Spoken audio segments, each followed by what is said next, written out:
Okay, good morning, everyone. Welcome back to the Us Anxious Folk podcast. My name is Lauren, I am your host, and welcome to 2022.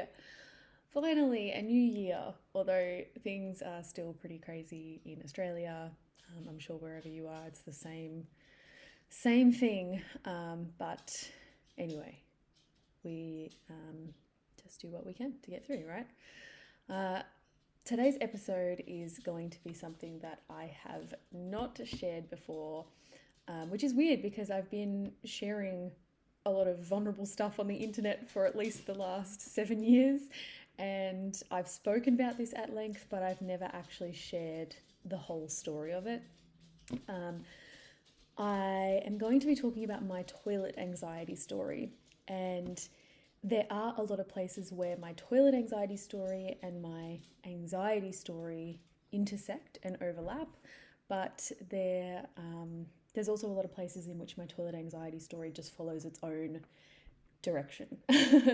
And it is different from my anxiety story in a lot of ways. So I thought that I would go into that because I am currently writing an ebook on toilet anxiety, which will be available for download soon. I'm not going to give an exact date on that one, being pregnant and already in the middle of another book deadline, but that is happening. So the whole toilet anxiety thing is fresh in my brain, shall we say. So I thought that I would come on here and just share the whole thing from start to finish in terms of how it affected me and how it happened and developed for me. I'm also doing something different today. I am filming this for YouTube at the same time as recording it for audio. So we'll see how that goes. I don't know. I'm just not going to have my expectations too high because if I do, I will never get it done. I feel like if you aim for perfection, it just doesn't happen, at least in my case. So just bear with me through all of this.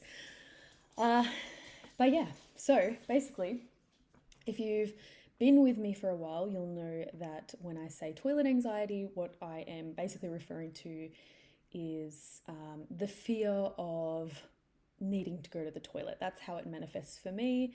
It is a sense of urgency, as in I need to get to the toilet right now, and then a fear of what's going to happen if I don't make it there in time. And to someone who hasn't dealt with it, it can sound like not such a big deal. But to someone who suffers with it, I can tell you that it is a enormous drain on your life. It is something that you are constantly thinking about, constantly worrying about. And it's one of those things that the more you worry about it, the more it actually physically affects you and physically manifests in your body. So it really is a double-edged sword, and it's very difficult.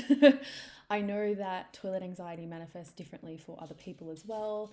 I've heard that people say that for them it manifests as a fear of, actually going to the toilet, like the sensation of opening their bowels or urinating can cause them to have a panic attack.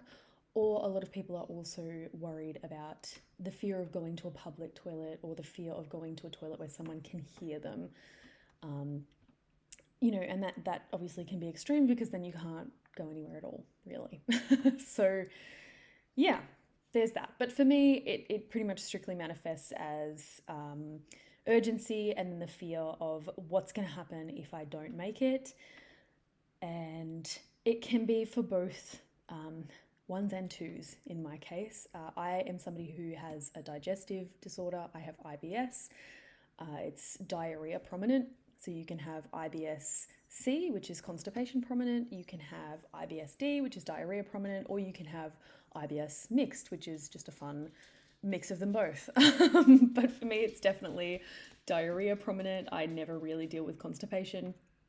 So when you add a digestive disorder into the mix, which is exacerbated by anxiety, and then anxiety is also exacerbated by IBS, it makes toilet anxiety quite difficult to deal with because I am somebody who deals with loose bowels a lot, cramps, flare-ups and that kind of thing. And so that can mean that, if somebody says, don't worry about needing the toilet so much, it's never going to happen, you're never going to not make it, I can say to them, well, actually, I have IBS, and so it can happen.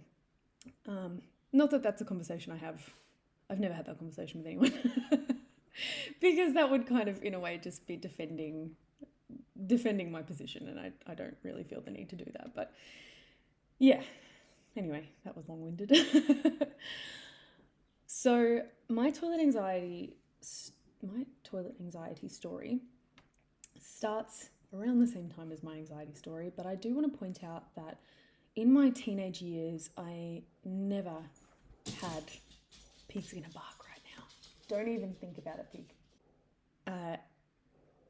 Early on in my teenage years, I never dealt with toilet anxiety. I never worried about needing to go to the toilet.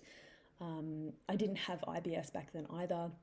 I think I like did a poo once a week, and I know for some people that's not normal, but for me that was normal for, you know, my whole life up until I was about 20. So it was not something I thought about unless I needed to go, and then I just went and didn't think any more about it. And even if I had, you know, like a stomach flu or something and had experiences of diarrhea or like digestive issues, it still didn't worry me at all. It was what it was, and then it wasn't, you know. But then there's a couple of things that happened around my early 20s which kind of created sort of the perfect storm, I guess. And the first one that I can remember was that I was working at a coffee shop. I'd worked at this coffee shop for years, and it was in a shopping centre. And I was walking to the bathroom one day, so like the public bathrooms in the shopping centre, and I noticed that there was poop on the floor. And I remember looking at it and thinking, oh my God, like someone's shit on the floor. Who has done that? And I was horrified. And as I was walking, I kept seeing these little piles of it, and I'm like, what is going on? Like, I mean, if I saw that now, I probably wouldn't be as horrified because I am, you know, in my mid-30s and a parent, so it doesn't faze me as much seeing feces. But at the time, I was about 19 or so, or 20, and I was like, what the hell? And then I looked up, and there was this very elderly woman in front of me, with her husband by her side, holding her arm tightly. And she had obviously had an accident. And she was walking so slowly to the toilet.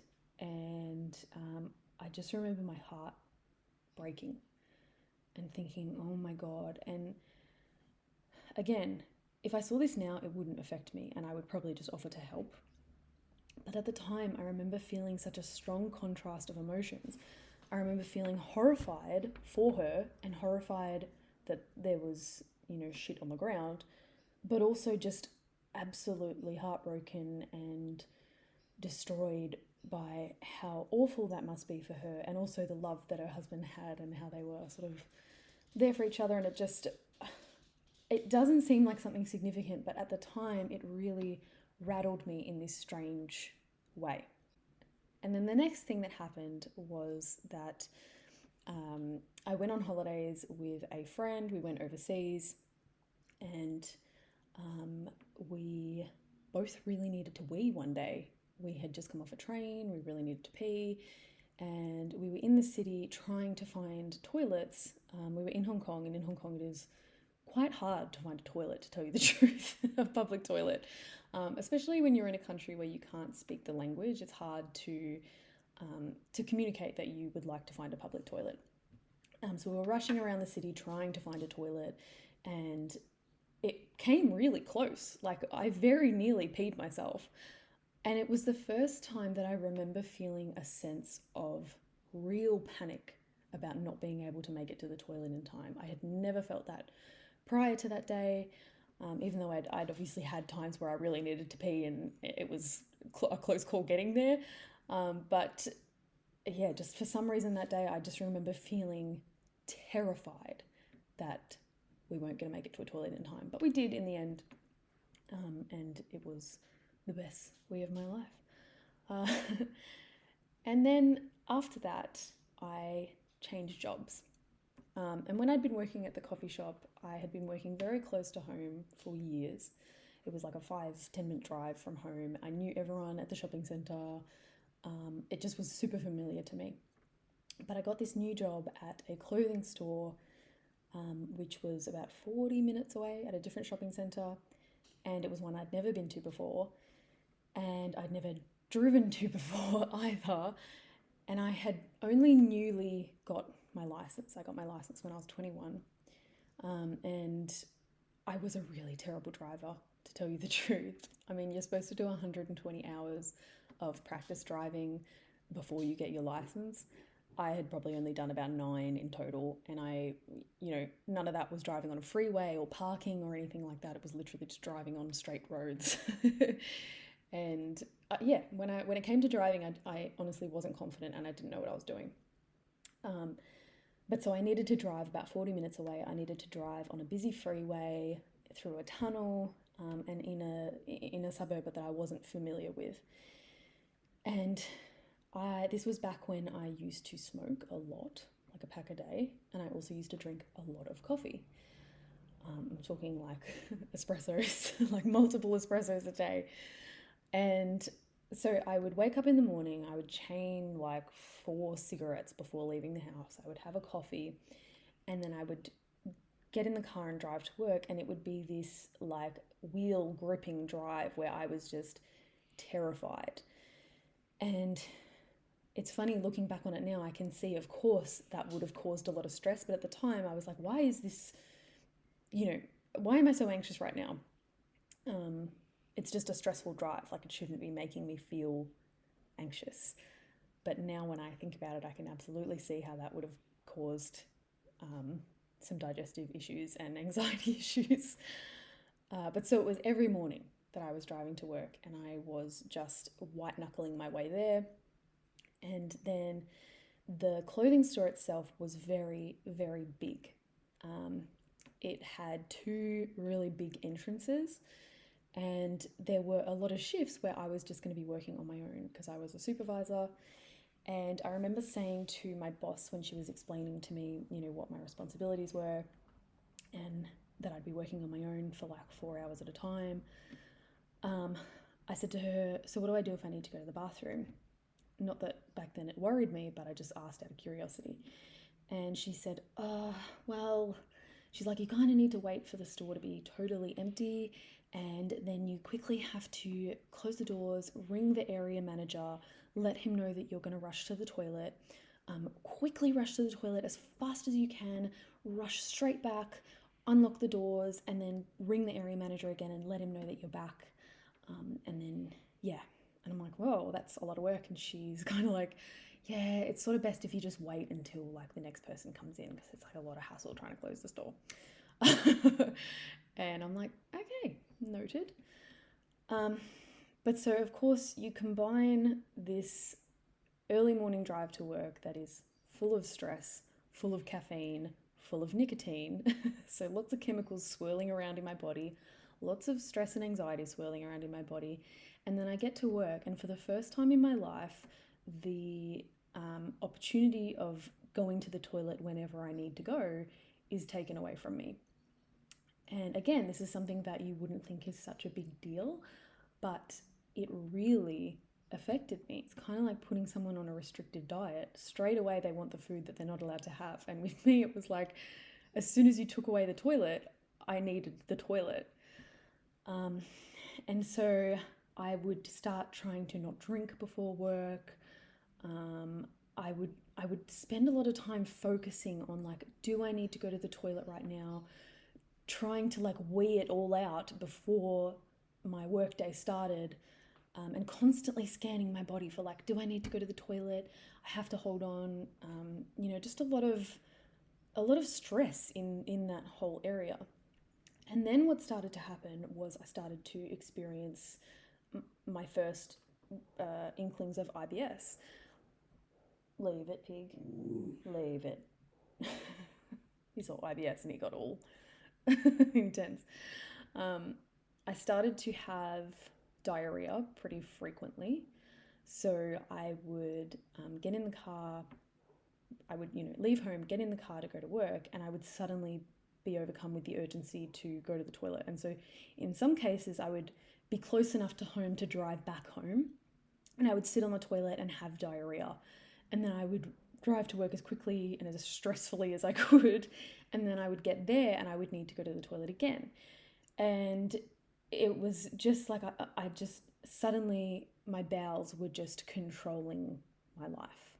And this had never happened to me before, and it was very stressful, especially given that I then had to work in a store where I wasn't allowed to go to the toilet. And I remember one day in particular that sticks out in my mind, and I was working. I had been there for like an hour and a half already. I'd had diarrhea already that morning, and two young girls came in with their parents, and they were shopping, and I remember thinking, I need to go to the toilet right now. And I was like, just ignore it, like they'll leave soon, just don't worry about it. But then I got this cold sweat, which obviously I now know is the beginnings of a panic attack, but back then I didn't know what the fuck it was. And it was like my whole body shut down, but it was also excruciatingly alive in that moment. And I felt like I was crawling out of my skin, and I knew that I needed to go to the toilet now, right now. And so I actually went up to the mum. Her daughter was in the change room, and I said to her, hey, I'm so sorry, but I really need to go to the bathroom. I have to close the store. And she looked at me really kindly and she was like, oh, okay, no problem, no worries. And then there was this awkward, weird moment where she just kind of stood there and they didn't make any kind of move. And I'm like, I need to go to the toilet now. And then her face changed and she kind of looked really pissed off. And she said quite loudly to her daughter in the change room, I can't remember what her name was, but let's just say it was Sienna. She's like, Sienna, you need to come out of that change room right now because this lady needs to go to the bathroom. And Sienna was like, now? And the mum's like, yes, now. I don't know why her voice just got all posh, but I just remember burning with shame in that moment, absolutely burning with shame and feeling so humiliated and so small and like I had just done the total wrong thing. So anyway, they left the store. I quickly shut the doors. I did not call the area manager because there was no time. I ran to the toilet and I just sat in there burning and just sweating and just feeling like the worst person alive. And I didn't understand why I didn't have control. And then that was when things started to get quite bad. And there would be days where I would go to the toilet, flush, stand up, and then go again. Flush, stand up, and then go again. And it was like as soon as I left the bathroom cubicle, I was overcome by panic. I remember one day walking out of the bathroom hallway because the toilets were down this, they were staff toilets and they were down this sort of eerie concrete hallway. And I had just left the staff toilets and I was walking up the hallway and I don't know if you've seen Copycat with Sigourney Weaver where she's agoraphobic and it's like, I always watch it and think like that's a bit sensationalized because there's this scene where like she has to cling to the wall because she can't cope with the outside world. And it was honestly like that for me in that moment. It was like my body shut down with every step I took and I suddenly was like, oh my God.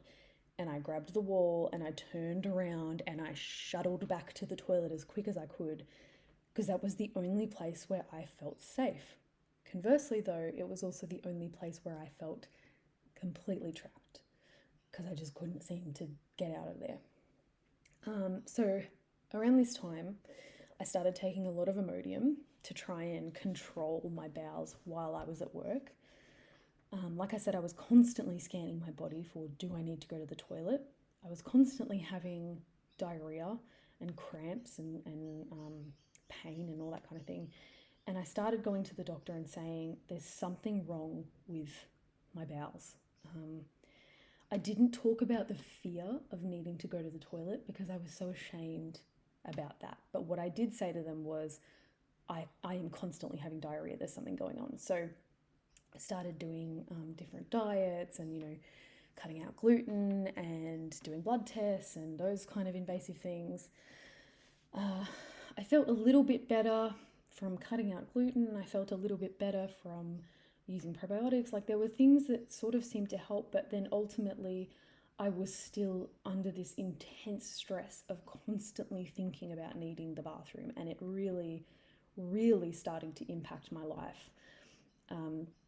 But then I had booked this backpacking trip with my boyfriend at the time, and there was no way I was not going. I was determined to go. And so we'd booked this backpacking trip, and he was going to start it without me because he was going to travel for like 2 months or something like that, and I was just going to meet him for the last 4 weeks.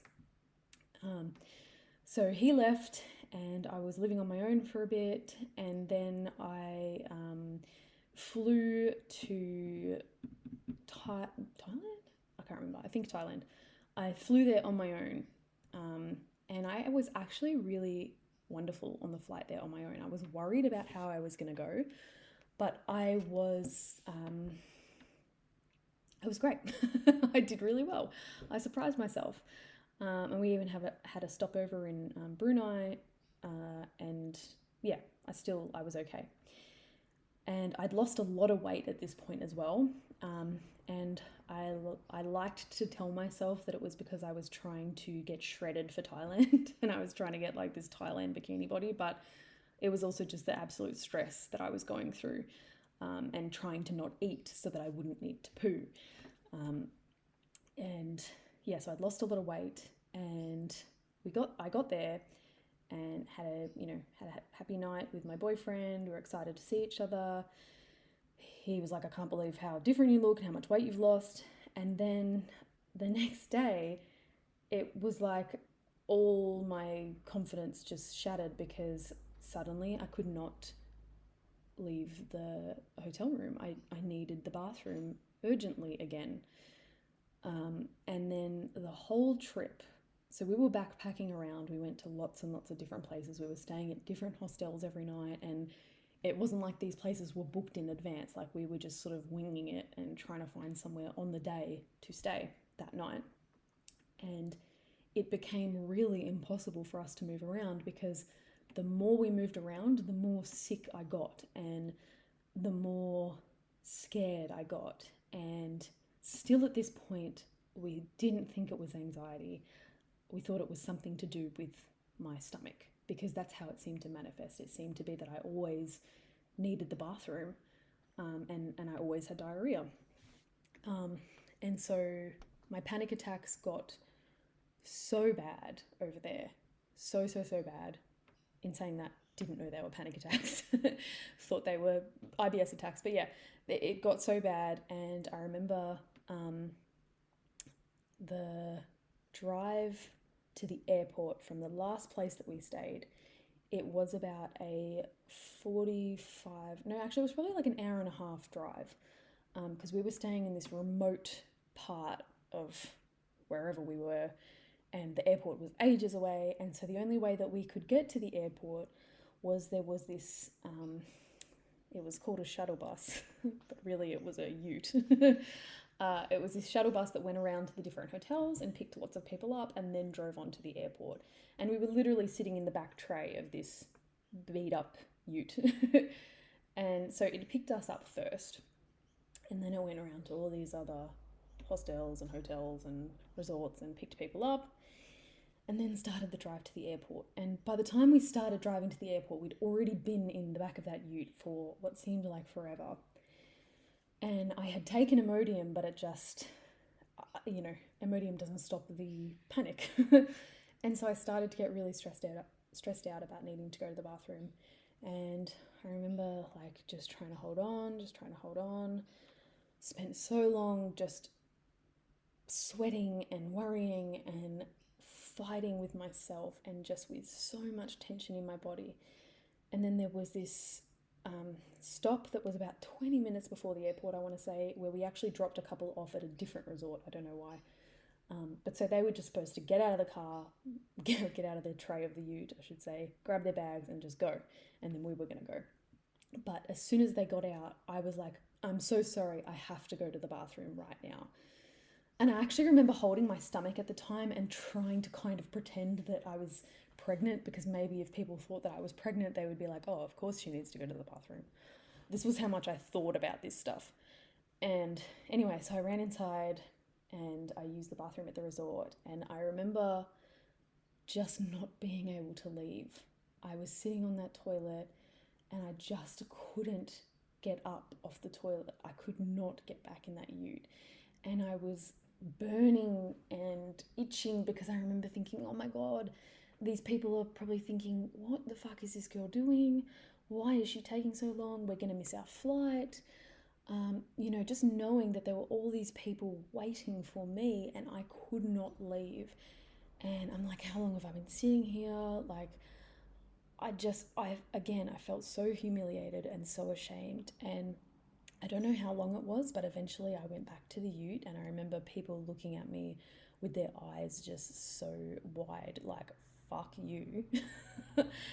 And I was just trying not to look at people, and I got back in the car and my boyfriend's like, what happened to you? And I'm like, I'll tell you later.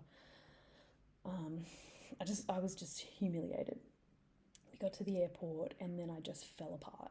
I cried the whole way home. I lost my mind at the stopover. I begged the airline to let me sit in the seat closest to the toilet. I said I was really sick. They would not change my seat. I have never been so distressed in my life, trying to explain to people that I needed to be close to the toilet and people just not quite understanding. And me being like, how am I going to live like this? How am I going to live needing to be chained to the toilet? And then when we got back to Melbourne, I had the worst panic attack I'd ever had. And like I lost feeling in my legs, and that was when I got rushed to the emergency room because we thought that I'd had like some kind of parasite or something. I thought there was something physically very, very, very wrong. Turns out, of course, there was nothing wrong. There was nothing wrong. I was fine. I just was having very bad anxiety, but didn't realize it yet. But anyway, they referred me to go get a colonoscopy at my request because I was like, there's something wrong with my bowels. You need to find out what it is. I can't live like this anymore. So they referred me to go get a colonoscopy, and that was awful. That was awful. The actual colonoscopy itself was fine because I was under anesthetic, but the prep for the colonoscopy is that you have to drink this really disgusting laxative type drink, which makes you shit liquid for about 24 hours. And given how much I'd become terrified of needing the toilet, having a drink that makes you need to go to the toilet constantly just was agony, absolute agony. After I had the colonoscopy, I was confident that they were going to find something because there had to be something, right? There had to be something. My life had changed so much. They were going to find it. Of course, they found nothing. They said, there's nothing wrong with your bowels. You're fine. So I got diagnosed with IBS. Finally, I got a diagnosis though. But IBS was seemed to be like, they were like, look, we don't know what it is. We can't find anything wrong with you. So we're just going to say that it's IBS because that kind of covers it. And I'm like, fuck, okay. So that was that. But then this is where my anxiety and my toilet anxiety started to really intersect. And because the only answer I'd received was it's IBS, but there was no real particular way to cure IBS. And so I started to lose trust in my ability to know when I needed the toilet. It just seemed like I always needed to poo. It seemed like that was always the case for me. I was always going to have diarrhea. I would never know when it was going to hit me. And it was generally, though, always before I went to leave the house. That was when it seemed to be at its worst. And when I was in a car, whenever I was away from a toilet, diarrhea would just hit me. And I was also really obsessed with bladder urgency, really obsessed with the idea of I need to pee, what if I can't pee in time?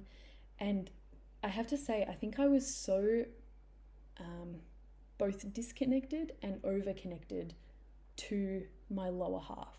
So I was constantly scanning my bladder and my bowels. Do I need to go? Do I need to go? Do I need to go? But then also trying so hard to control them and ignore them that I became really disconnected from real internal cues. And I thought that everything was a cue that I needed to go to the bathroom. So there was this real, like I said, a real disconnect, but then a real overbearingness of me concentrating so much on my bladder and my bowels. And I know that it was a disconnect because half the time I didn't even know if I needed to pee or I needed to poop. All I knew was that there was something that was going to happen. There was something bad that was going to happen. I was going to lose control in some way or another. And so it was around this time that I went to the doctor, crying and saying, I'm dying, what's wrong with me? And then I got diagnosed with agoraphobia, panic disorder, anxiety, and I guess that was when the whole focus shifted to it being panic and anxiety rather than something wrong with my bladder and bowels. The thing was, though, when it came to my recovery from agoraphobia, part of the reason that it took me so long to start trying exposure therapy, because I would read these books about doing exposure therapy, and people would say, I know it feels like you're going to die when you have a panic attack, but you're not going to die. No one's ever died from one. But in my head, I'd be sitting there thinking, why aren't you talking about having an accident? Like, I'm not scared that I'm going to die. That doesn't freak me out. What I'm scared of is that I'm going to crap my pants or wee myself and I'm going to be humiliated. And so to me, that reassurance of you're not going to die, you're not going to faint, I didn't care about that. I was like, tell me that I'm not going to crap myself and then I'll try exposure therapy. And I became really obsessed with it. It was just like every time I tried to leave the house, I would need to sit on the toilet about 20 times before even trying to get out the door. And then as soon as I left the door, as soon as I got in the car, I would need to go to the toilet again. And so I was like, yeah, I'm not going to die, but I'm definitely going to crap myself. And that's why it was so hard for me for so long to try and overcome that. So that was a huge intersection between my toilet anxiety and my anxiety. And part of the reason why I was so scared of having a panic attack, because for me, a panic attack meant that I was going to lose control of my bladder or bowels. And then when I was pregnant with Lila, which was about 2 years into my anxiety journey, but about 4.5 years into my toilet anxiety journey, obviously I found that very, very difficult because I had had such an over focus on my body and its sensations. Throw a big baby in there and it just became explosive for me. And I remember when I was in the last trimester of my pregnancy, I just needed to pee all the time. And I got admitted to a psych ward because I had, that's another story, I had really bad depression and anxiety during my pregnancy. But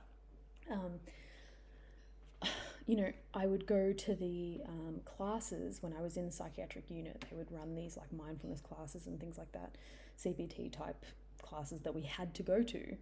And I would go to the class, I would pee before I went, but then I would have been sitting in there for 2 minutes and I would need to leave to wee again. And I can't quite explain how much my life was ruled by being in the toilet. I think in that 4 years, I spent more time in the toilet than I did anywhere else. And even when I had my cesarean with Lila, I hadn't been allowed to drink anything all day. So she was delivered at about 7 p.m. They told me from about 7 a.m. that I wasn't allowed to drink anything. And so there was no liquid in my bowels. I mean, in my bladder. Hope there wasn't in my bowels. But yeah, so when I finally was going to have my Caesar, they wheeled me up to theatre. And I remember thinking in the lift, I'm going to pee myself. And I actually got so distressed that I said it to my midwife. I was like, hey, I really need to pee. And she's like, sweetheart, you do not need to wee. I promise you. And I'm like, I do. I really do. And I was like, why won't they listen to me? And she's like, trust me, you don't need to go. And I just remember feeling so desperate about it. And part of the thing that I remember the most distinctly from being on the operating table was thinking, I'm going to pee myself. I'm going to pee myself in front of all these people. And that was the thought I was so obsessed with, not I'm going to see my daughter in, a couple of minutes. It was just, I'm going to pee. So it was all over me all the time, all of the time.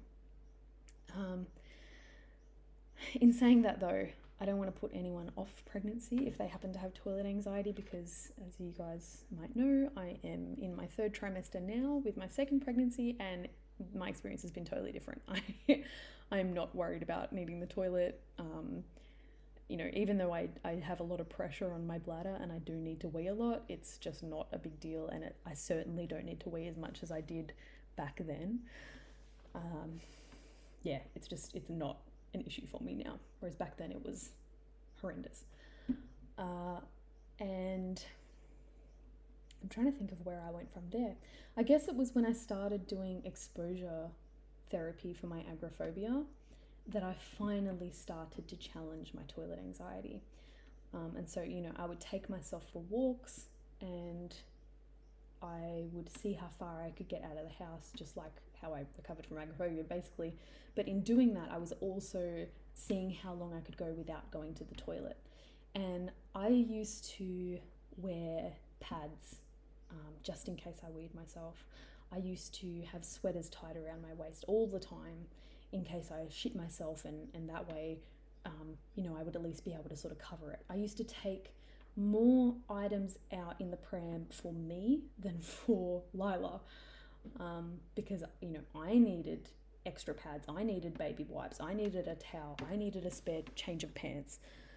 I had this emergency kit full of stuff that I might need if I had an accident. But yeah, it was the more that I challenged the agoraphobia, the more that I challenged my toilet anxiety, and slowly I got better with both. And then when I started going back to work, like this is, obviously quite far into my exposure therapy healing process.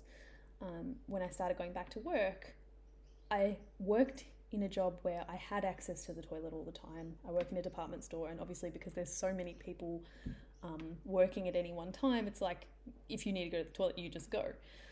I'm not on my own in a big store, so it doesn't matter. And that helped me a lot because I realized I would do 5 or 6 hour shifts, and sometimes I wouldn't even need to go to the toilet at all, which kind of pointed out to me that I hadn't been drinking enough water. But I realized that when I wasn't so focused on it, I actually didn't need the toilet as much as I thought I did. And I started doing things like yoga and started going to boot camps, and I started doing physical things that not only did I strengthen my connection with my body, which was so important, not just for anxiety, but for toilet anxiety as well. But I also would have these periods of time where I went without needing the bathroom and without even really thinking about needing the bathroom. And so it really proved to me that it was not that I needed the bathroom all the time. It was that I kept asking myself, do I need the bathroom? You guys know I've said before, if you're looking for it, you'll find it. And it was that case for me when I was constantly searching my body for a need to wee or a need to poo. I came up with a need to wee or a need to poo. But when I was focused on something else, when I was busy, when I was enjoying myself, I wasn't obsessing so much about it. And that was when I really started to get a lot better with my toilet anxiety. And also, because my anxiety started to improve, my IBS also started to improve. That's not to say, though, that I don't have flares. You know, there would be times where I would be going through something stressful. Maybe Lila was going through like a sleep regression or whatever, and wasn't sleeping well, and so I wasn't sleeping well, and my IBS would flare, and I would have mornings where I would be chained to the toilet because I just constantly needed to poo. And so it was learning the balance between both. It was dealing with an actual digestive disorder and knowing that sometimes I was going to need the bathroom, and sometimes I was not going to be normal in that way. But also recognizing that a lot of it was just me perpetuating it. And the more that I did that, the worse that it got. So there was a whole lot of like just having to accept that sometimes it was going to be bad, but also having to learn when I did have, or where I did have control, and where I needed to say, no, now I'm getting too obsessive about it, and now I need to focus on something else, which wasn't easy. It sounds easy to talk about, but it wasn't easy to do. And I honestly, one of the things that helped me the most was yoga, and gaining a deeper connection to my body. That helped enormously. I can't go on about that enough. Yin yoga is my favorite type of yoga to do, and that helped me a lot in learning how to deal with discomfort and learning how to deal with sensations in the body. Because prior to starting yin yoga, it was like every sensation in my body used to trigger me and make me think, I'm gonna poo myself right now. But then in yin, I learned that that's not what every sensation means. Yeah. So I guess I've spoken quite a few times on YouTube and things like that in regards to toilet anxiety and things that have helped me. The whole thought of, if this is going to happen today, it's going to happen today. That kind of thing has helped. And just kind of releasing control and stopping myself from trying to block shame and humiliation, and realizing that in my fear of toilet anxiety, in my fear of not being able to make it to the toilet in time, what I'm actually scared of is feeling shame and feeling humiliated. I'm not actually scared of having an accident, because I have actually, I'm trying not to say shit my pants so much, because I've become aware that I say it a lot. But I have in 2020 had a really bad case of stomach flu and didn't make it to the toilet in time. So did sort of have an explosive diarrhea situation in my pants, which wasn't great. But also it taught me that that's not what I'm scared of, because when that happened, it didn't change the fear at all. It wasn't like my fear suddenly got so much worse or suddenly got so much better. I still had that same fear, because that wasn't the fear. Even though I thought that was the thing that I was so afraid of, it wasn't. What I was so afraid of was feeling ashamed and feeling humiliated and feeling like I'm not enough. And that was the feeling that I was trying so hard to control. And when I finally realized that, it helped enormously with my toilet anxiety, because I was able to say to myself, if you actually have an accident right now, if you really need to go to the toilet and you for some reason cannot make it and you have an accident, the world will keep spinning. Life will go on. Like, if that's going to happen today, then that's going to happen today, and just let that be all right. Because that's not the worst thing. And I'm able to do that now for the most part. I'm able to really challenge those thoughts in my brain. For example, I'll be sitting in a car and I'll have a thought of like, I need to poop. And then my brain will start churning with like, what if I don't make it? What if it's diarrhea? What if this happens? What if that happens? What if everyone sees? What if they laugh? And I'm able to say, okay, well, let's just see what happens. let's see if it is diarrhea, or let's just see if it's just a random thought in your head. And I think a part of that also was just tiredness. Like, I had spent so many years worrying about it, and so a part of me was just exhausted, and a part of me was like, okay, I give up. Like, if you're gonna poo, you're gonna poo. Can we please just stop thinking about it so much? Like, let's just keep driving. Let's see what happens. If you poo, well, I guess you were right and you needed to poo. And if you don't, then I guess you were wrong and you don't need to go. And 10 times out of 10 times, I don't need to go. So, apart from that one time when I was sick, but hey, I was sick.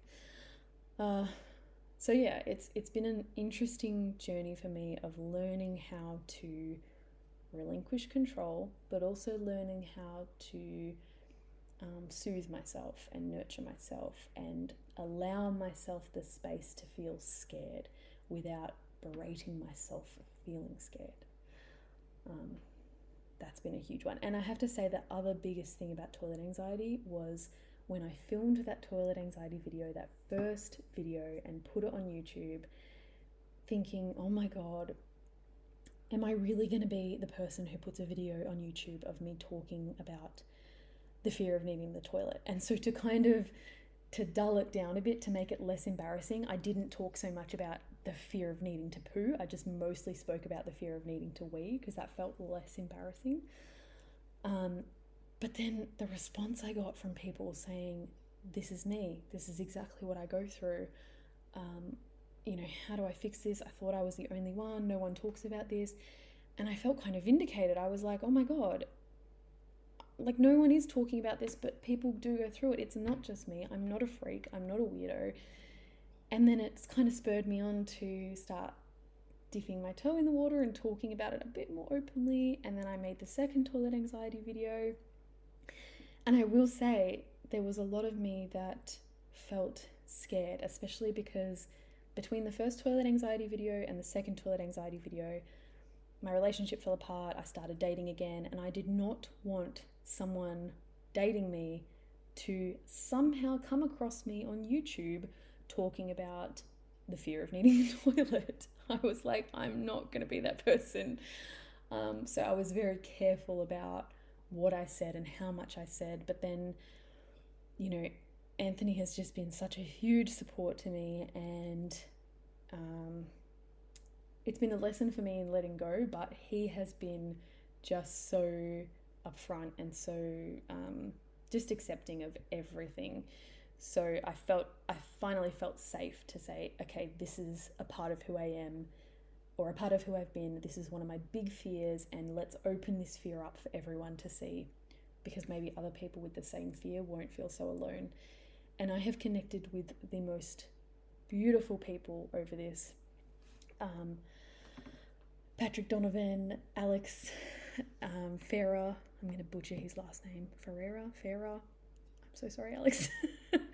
But these people I've spoken to on my podcast, M. Hanley as well, I'm sure I'm forgetting people, but there have just been these amazing, beautiful, unique, precious souls that I have met and developed, Holly as well, how could I forget, developed this connection with over this fear. And I wouldn't have met those people had it not been for me being open about the way that I felt. And so talking about toilet anxiety, being totally open about it, really putting those fears out for everyone to see has been so helpful and changed my life in a lot of ways. And I'm so grateful for that, because yeah, like I said, I wouldn't have made those connections otherwise. And I am also so grateful that I get the opportunity to talk about it.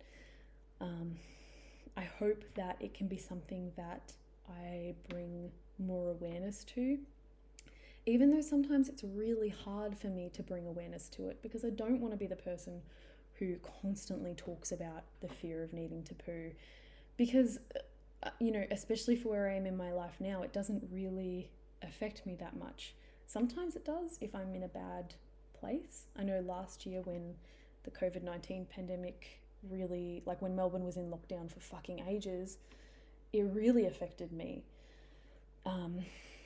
Actually, no, it was 2020, not 2021. I'm confused about what year it is. When it was 2020 and I started to struggle to leave the house again because we'd been in lockdown for so long, my toilet anxiety came back. And I started having all those same fears again. So it does still affect me, but for the most part these days, it doesn't play a role in my life. I travel, I work, I'm in the car constantly, and it just isn't such a big deal. So it's sometimes I find myself thinking, why am I still talking about this? Like, I'm tired of talking about this. I don't want to be the person who's always talking about this. But then on the flip side of that, I know that when I was going through it, I was desperate to find someone who was going to be honest about it. I was desperate to not feel so alone. I was desperate to know that there was a way through. And so that's why I keep talking about it, because I know that it's important to do that, on some level at least. So that's my toilet anxiety story in its entirety, really. I hope that was helpful in some way, and at least just maybe interesting, because yeah, like I said, I've never shared that whole thing, and I hope that the video works well as well, because to be honest, usually when I'm filming a YouTube video, I'm actually looking at the camera, but I think this time I've been looking down and around and just kind of trying to let the words flow, so yeah. In saying that, I have not got another guest lined up for the podcast. I've been so slack lately. I'm going to blame it on pregnancy brain, but yeah, I've just been kind of like, things will just come to me. I don't need to chase them, but I am putting a call out. If you would like to be on the podcast, I would love to have you. I would love to hear your anxiety story. It doesn't have to be toilet anxiety. It doesn't have to be agoraphobia. Any anxiety story. There is going to be somebody out there who relates to your story, and I would love to be able to foster that connection. And I recently did a podcast myself. I was a podcast guest on the Into You podcast by Fern Lulham, and it was terrifying. So I can totally understand that being a guest on a podcast about anxiety, talking about your anxiety, can be a fear-provoking thing. But I promise I am very gentle, and yeah, I mean, given everything I've just spoken about on this episode, I think you know that there is absolutely no judgment from me. So yeah, if you would like to be on the podcast, please get in touch. You can get in touch with me via Instagram, YouTube, email. I am at hello@IamLaurenRose.com. Or you can find me on Instagram at LaurenR_Rose. I don't know my YouTube channel name, but I'll link it anyway in the show description. I hope you're all having a really lovely start to 2022, even though it's, kind of apocalyptic in the world right now. But yeah, I'm really glad, as always, to be walking this earth with all of you. Okay.